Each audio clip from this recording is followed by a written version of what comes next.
수험생 여러분, 오늘도 합격을 향한 심층 탐구 시간에 오신 것을 환영합니다. 네, 반갑습니다, 수험생 여러분.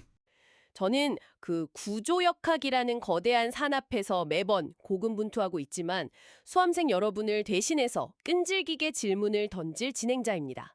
아주 든든한 진행자시죠. 아유, 감사합니다.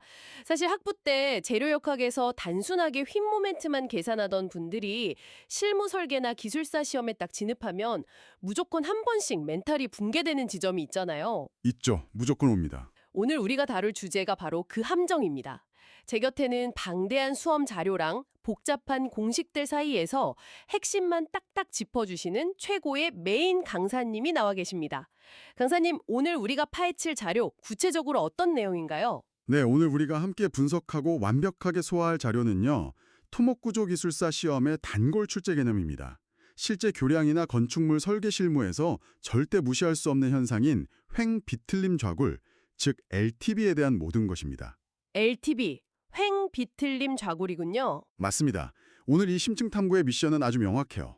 보의 휨 압축 플랜지가 측면으로 이탈하면서 비틀리는 이 아찔한 현상의 근본적인 원인을 파악하는 겁니다. 아, 원인 파악.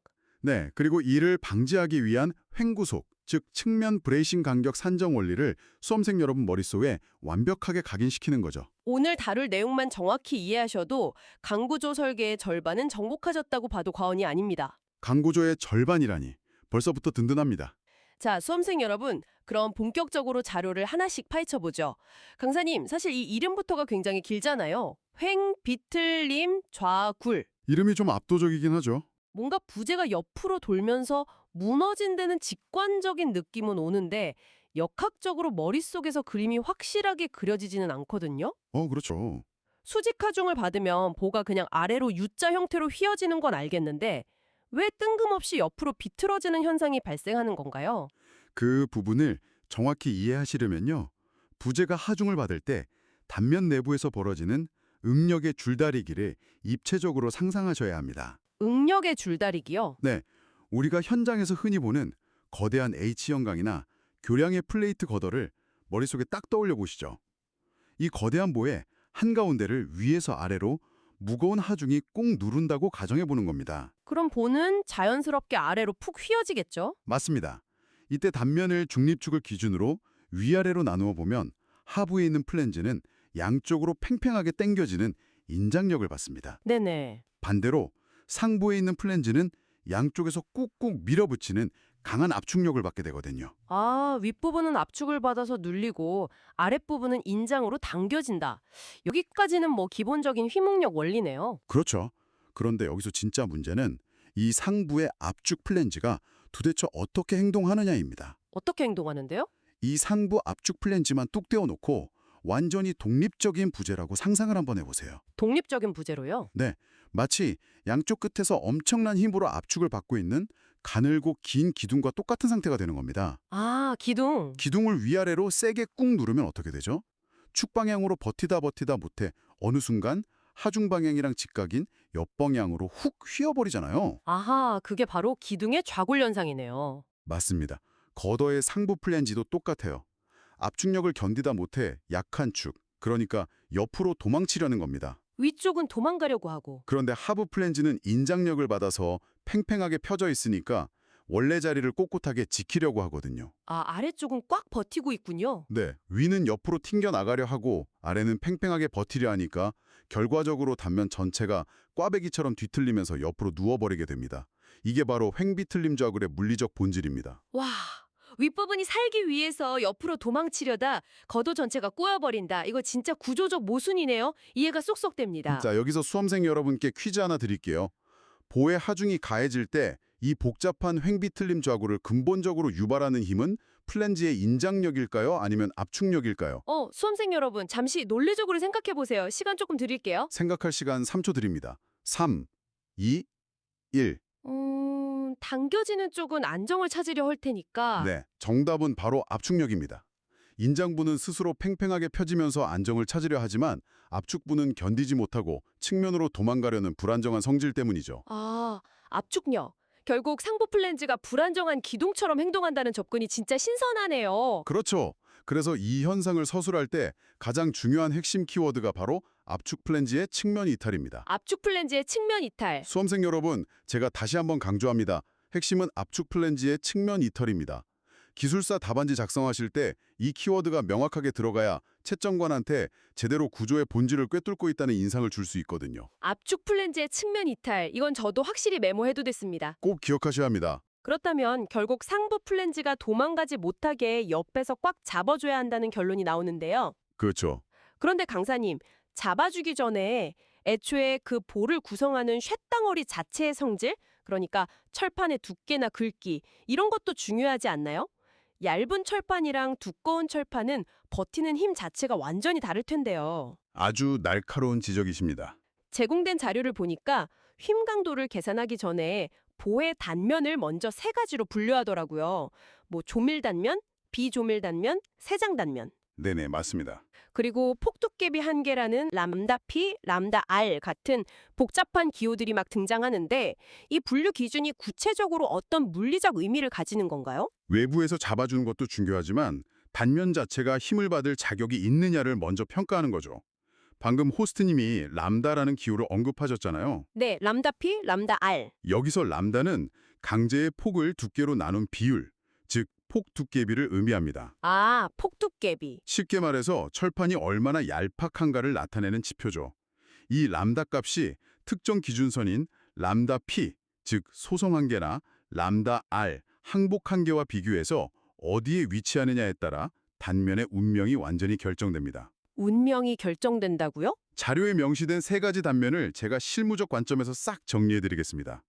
수험생 여러분 집중하세요. 첫 번째가 조밀 단면이었죠. 네, 첫째 조밀 단면입니다. 람다가 람다 P 이하인 경우죠. 이건 아주 두툼하고 튼튼한 녀석이에요. 튼튼한 녀석. 공칭강도 MN이 단면의 최대 능력인 소성 모멘트 MP에 완전히 도달할 때까지 단면 일부분이 찌그러지는 일이 절대 없습니다. 오, 듬직하네요. 아, 튼튼해서 끝까지 버티는 게 조밀 단면이군요. 그럼 두 번째 비조밀 단면은 한계가 좀 더 빨리 오는 건가요? 맞습니다.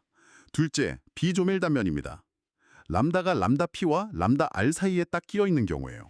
중간이네요. 이 단면은 중립축에서 가장 먼 가장자리 철판이 딱 항복 응력 FY에 도달할 때까지만 온전히 버팁니다. 항복 응력까지만요. 네, 가장자리가 항복은 했지만 단면 전체가 소성 상태로 넘어가기 전에 부분적으로 철판이 구겨지는 국부자굴이 발생해버려서 더 이상 힘을 증가시킬 수 없는 안타까운 단면이죠. 아, 구겨져 버리는군요.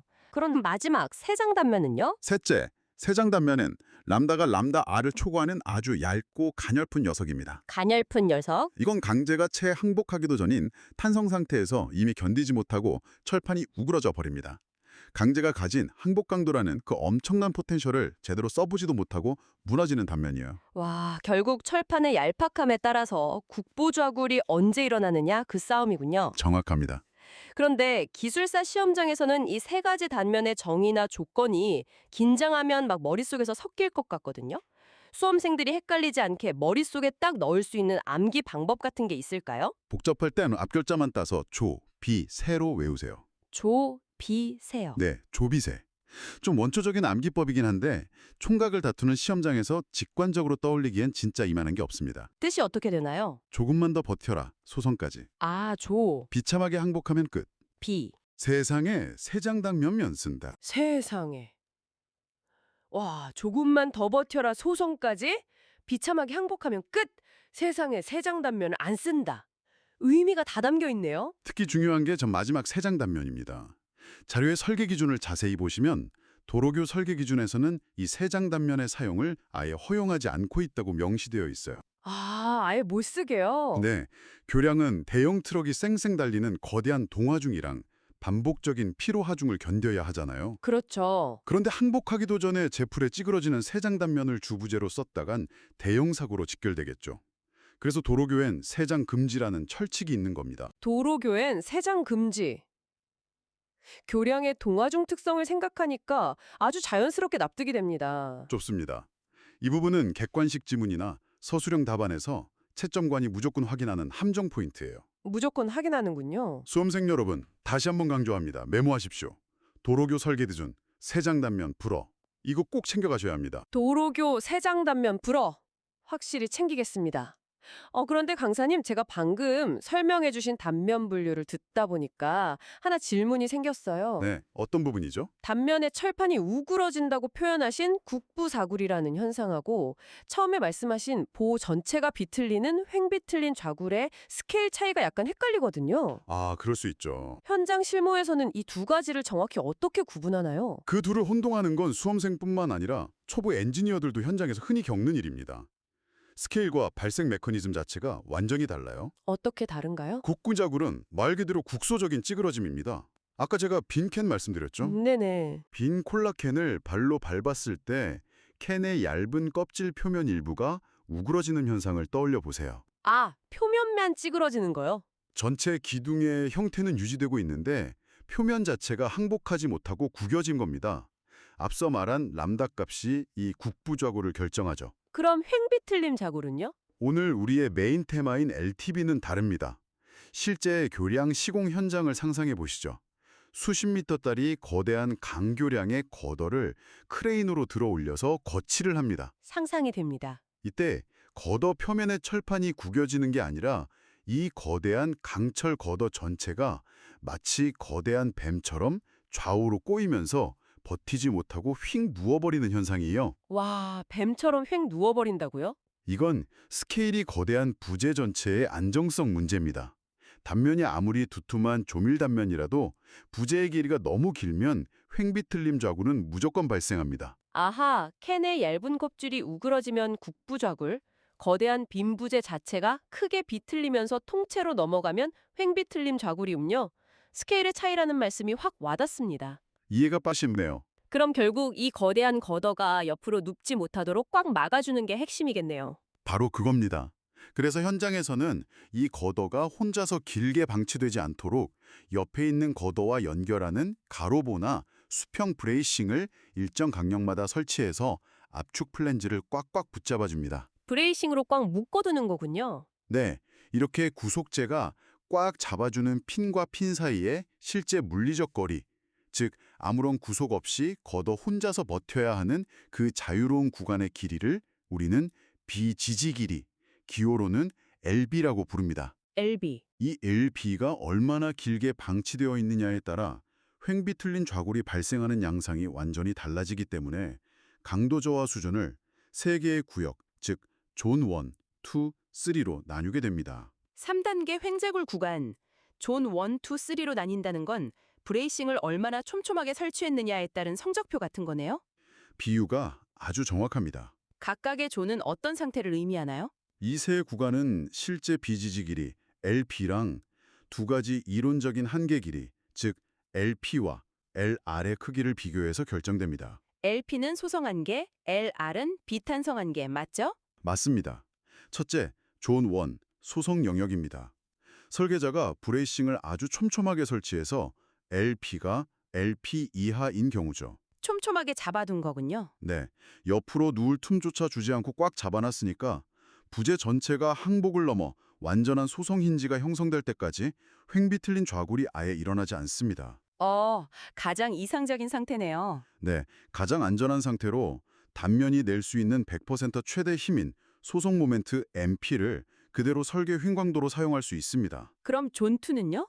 둘째, 존 2, 비탄성 횡저글 구간입니다. LP가 LP보다는 크고 LR 이하인 경우죠. 브레이싱 간격이 조금 멀어졌어요. 조금 방심했네요. 부재가 힘을 받아서 항복은 했지만 완전히 소성 상태에 도달하기 전에 횡저굴이 터져버립니다.